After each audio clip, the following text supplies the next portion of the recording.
Today, we're going to take a look at some of my favorite pop-punk covers of classic rock songs. Let's check it.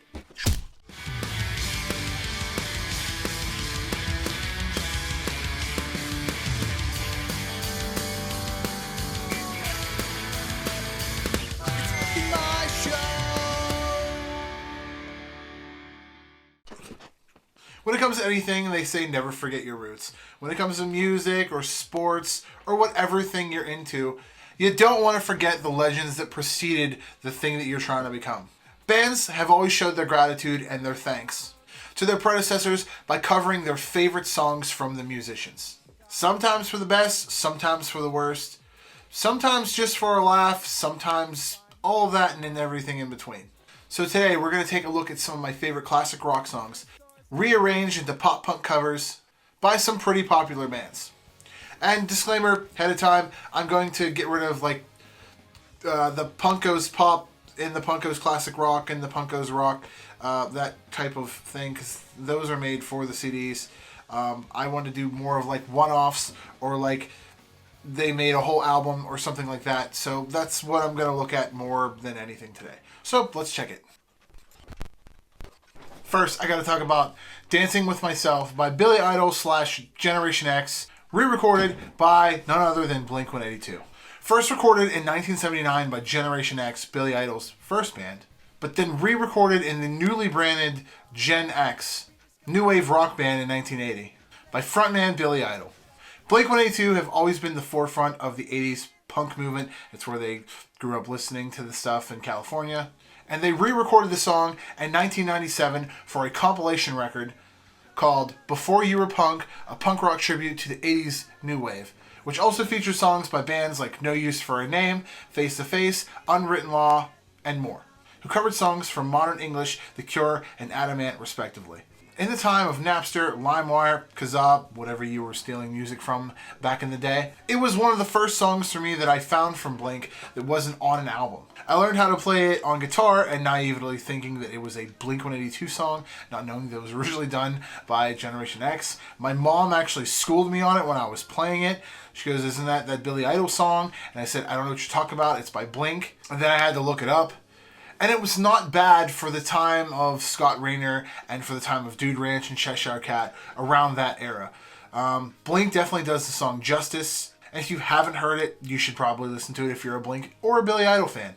Legendary ska punk band Real Big Fish tackled a-ha's classic Take On Me, which was originally recorded by Real Big Fish for the 1998 film Basketball, where the band actually also appeared briefly in the movie. It became a staple for Real Big Fish's set and is still relevant today, and the band still plays it live. The original Ha-Ha version, however, was recorded in 1985 on the band's debut studio album Hunting High and Low. The synth pop sound was everywhere at the time. Everybody was using crazy synthesizers and crazy keyboards and piano sounds. And with bands like The Cure and The Flock of Seagulls and a-ha, it all got coupled into the new wave pop sound. Real Big Fish, being a ska band, rearranged all of the synth and the keyboard parts of the song into horn section parts. With the super fast time signature and the ska sound, the band really does justice for the song in their own right.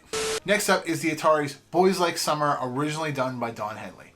I've talked about this song a couple times on this channel, so here it is again. Originally released in 1984 by the Eagles vocalist and drummer Don Henley and composed by Mike Campbell of Tom Petty and the Heartbreakers, The Boys of Summer dropped on October 26, 1984 and was a huge smash hit. Fast forward to 2003, during the time of the pop-punk explosion of the early 2000s, and the ATARIS covered this song for their album So Long Astoria, which peaked at number 2 on the Billboard's modern rock charts and holds to this day as the most successful song by the ATARIS. Mike Campbell, from Tom Petty and the Heartbreakers, later claimed that he loved the cover of the song and said, quote, "It's not a song you expect a young band like that to do, but I kind of like the version of it." It's one of my favorite Atari songs too, and honestly when I first saw it on MTV, I thought it was an Atari song, and then again got schooled by my parents.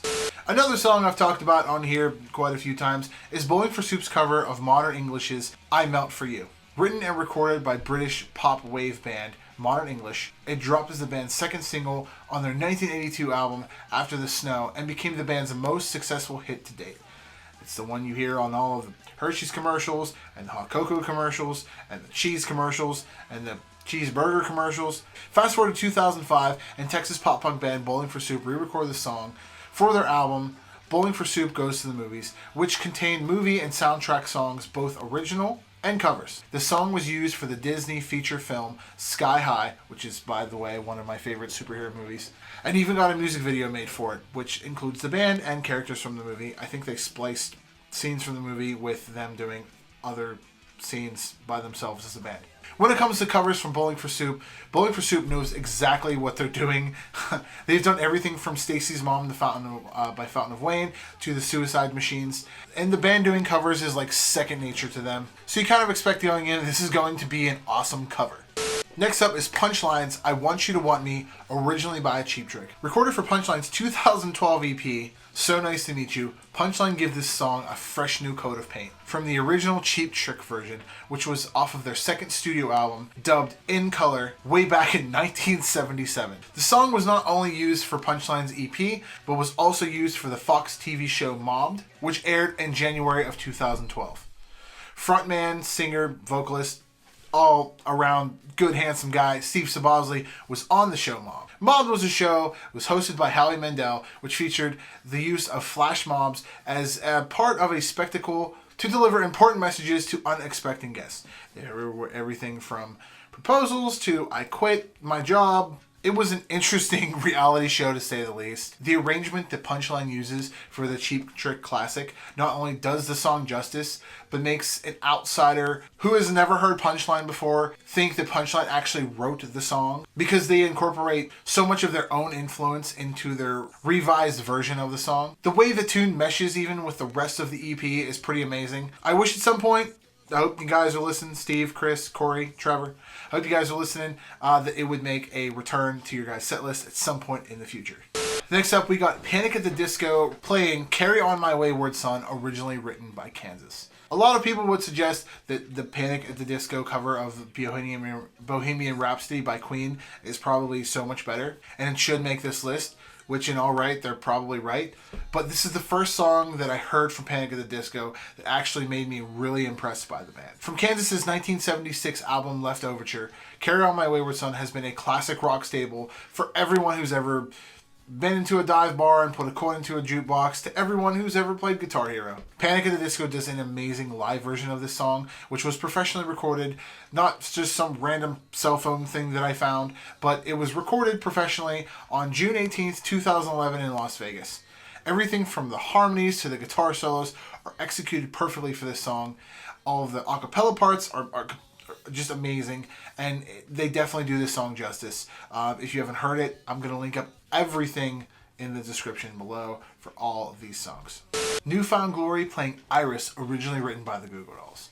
I really wish that New Found Glory would play this song more live. They've covered everything from Let It Go, from the Frozen movie, to the more popular ones, The King for Wishful Thinking and Kiss Me, all of which they played live on their last tour with Less Than Jake. The song Iris from New Found Glory's 2007 cover album, From the Screen to Your Stereo Part 2. Yes, they have 3 of these records and they're all amazing. Which was originally written and recorded by the Goo Goo Dolls in 1998 for the Nicolas Cage film City of Angels, and later used for the band's 6th studio album, Dizzy Up the Girl. New Found Glory definitely did this song justice with their own pop punky feel. They even incorporated and kept in that weird 7/8 bridge part, which for any of you music aficionados out there, you'll know what the hell I'm talking about. It's the weird part in the middle. For all of you who don't know, it's a time signature thing, and just Google it, whatever. But anyway, everything from the harmonies to that part is left in with New Found Glory's own take. The song is sped up a little bit. It's one of my favorite cover songs in general of all time. Next up has to be 21 Pilots' cover of Can't Help Falling in Love with You by Elvis Presley. Way back in 2012, this little unknown band known as 21 Pilots were making waves on the interweb. And one of the first songs I saw by them was a cover of Elvis Presley's Can't Help Falling in Love with You. It was interesting, and it still is to this day, to see how the band incorporated their live performance And their live recordings, including like the sound of their van's engine with a ukulele in the car, to the crowd singing along, and a whole lot more dubbed in with string arrangements and harmonies. It's truly an interpretation of the song that still gives me goosebumps when I listen to it to this day. And it's definitely a song that made ukuleles cool again. Relient K had dropped a cover album in 2011 known as K is for Karaoke, which included an array of hit songs including everything from Cyndi Lauper and Third Eye Blind to songs by Justin Bieber and Gnarls Barkley. One of the songs that's always stood out for me from that album has been Chicago's You're the Inspiration from Chicago's 1984 album, Chicago 17. I grew up listening to Journey, Foreigner, Boston, Kansas, Chicago, and an array of other bands that were probably named by states or cities. And for a pop-punk band to nail Peter Cetera's parts was just completely incredible for me.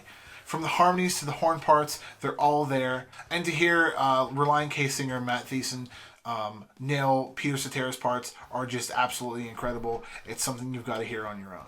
Last, and certainly not least, I'm not here to disappoint, is WEEZER covering Africa, originally written by Toto. Back in 2017, a teen known by the Twitter handler WEEZER Africa jokingly stated and started lobbying for the band to record Africa by Toto from their 1982 album, Toto 4.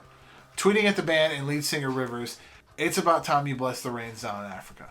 After about a month or so of trolling, WEEZER finally recorded and released Rosanna, which was another Toto hit back in the 80s. And it was kind of a troll back to the teen and was released on May 24th of 2018. And just one day later, the band definitely had this planned.